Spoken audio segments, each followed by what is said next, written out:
Zee 24 तास एक पाऊल पुढे। संजय दत्तला मुंबई बॉम्बस्फोट प्रकरणी बेकायदेशीररित्या शस्त्र बाळगल्याप्रकरणी सुप्रीम कोर्टाने 5 वर्षांची शिक्षा सुनावलेली आहे। ही शिक्षा माफ करा अशी मागणी करत जयाप्रदा राज्याच्या राज्यपालांच्या भेटीला पोहोचल्यात। राज्यपालांकडे संजीव बाबाची शिक्षा माफ करा अशी मागणी त्या करणार आहेत।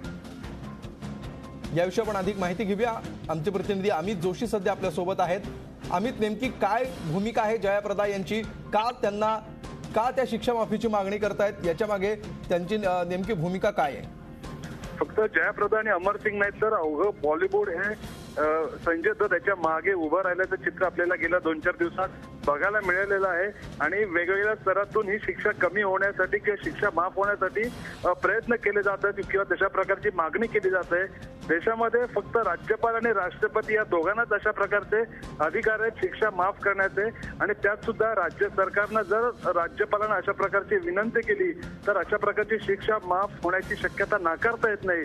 मात्र राज्य सरकारची भूमिका काय आहे ती अधिकृत भूमिका अजून समजू शकली नाही किंवा त्या संदर्भात कुठलेही वक्तव्य येऊ शकलं नाहीये। त्याच्यामुळे ह्या सगळ्या घडामोडी संदर्भात एक प्रकारचा संभ्रम निर्माण झालेला आहे।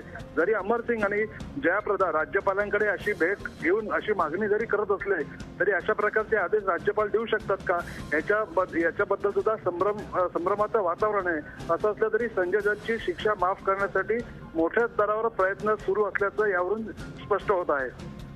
नक्कीच अमित, जयाप्रदा आणि अमर सिंग हे दोघंही राज्यपालांच्या भेटीला गेलेले आहेत। या दृश्यांमध्येही आपल्याला स्पष्टपणे दिसत आहे हे दोघं या दृश्यांमध्ये आपल्याला बघायला मिळत आहेत। अशा पद्धतीने अख्ख्या बॉलिवूडनी एक प्रकारे दबाव टाकण्याचा प्रयत्न केलेला आहे किंवा एक प्रकारे लॉबिंग त्याच्या शिक्षा माफीसाठी करण्याचा प्रयत्न सुरू केलेला आहे।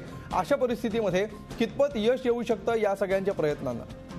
अर्थात पुढे नक्की काय होऊ शकेल याच्यावर आता भाष्य करणं जास्त जरा धाडसाचं ठरेल। मात्र ज्या प्रकारे न्यायालयाने शिक्षा सुनावून सुद्धा न्यायालयाने एवढा एका व्यक्तीला आरोपी करून सुद्धा शिक्षा जाहीर करून सुद्धा अशा प्रकारचा दबाव आणणं ही सुद्धा एक वेगळी घडामोड होत आहे असंच म्हणावं लागेल। कारण सर्वोच्च न्यायालयाने शिक्षा सुनावल्यानंतर बॉलिवूडमधील कलाकार ज्या प्रकारे लॉबिंग करताना दिसत आहेत, ज्या प्रकारे मागणी करताना दिसत आहेत, या सगळ्या घटना एक प्रकारचं आश्चर्यकारकच आहेत असंच म्हणावं लागेल। धन्यवाद अमित या सविस्तर माहितीबद्दल। जयाप्रदा आणि अमर सिंग सध्या राज्यपालांच्या भेटीला गेलेले आहेत आणि राज्यपालांना ते साकडं घालतायत की संजय दत्तची शिक्षा माफ करावी। झी 24 तास एक पाऊल पुढे।